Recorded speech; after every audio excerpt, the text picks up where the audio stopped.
Правните застапници на концесионерите кои стопанисуваа со плажите на атрактивни локации на потегот од Студенчишта до Канео побара од судот да донесе времена мерка, бидејќи цена дека не постои правен основ согласно кој локалите останаа без струја.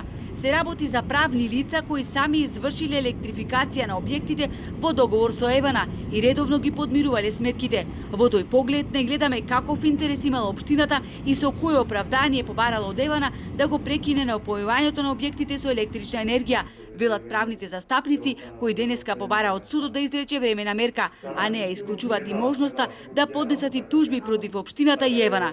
Тие објаснуваат целата позадина на проблемите и како дошло до тоа концесионерите да останат без договори за стопанисување со плажите.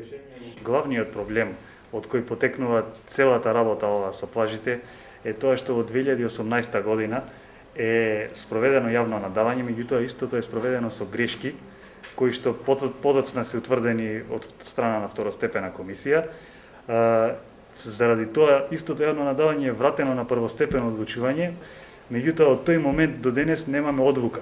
Значи немаме повторно спроведено јавно надавање. И покрај тоа што цели 3 години плажите не се понудени на концесија, градоначалникот зборува за неплаќање на доместоци за користење на земјиштето. Според него, ваквите нелегални градби представуваат опасност за регионот и се во спротивност на режимите за заштита, што правниците го побиваат. Истечени му се договорите за концесија. Тие објекти се наоѓаат во опфат на ГУП-от. Нас од правен аспект најважно ни е сега да не обавуваат дејност затоа што немаат активен договор за концесија, а од заштитарски аспект мора да се отстрани се тоа што е во водата.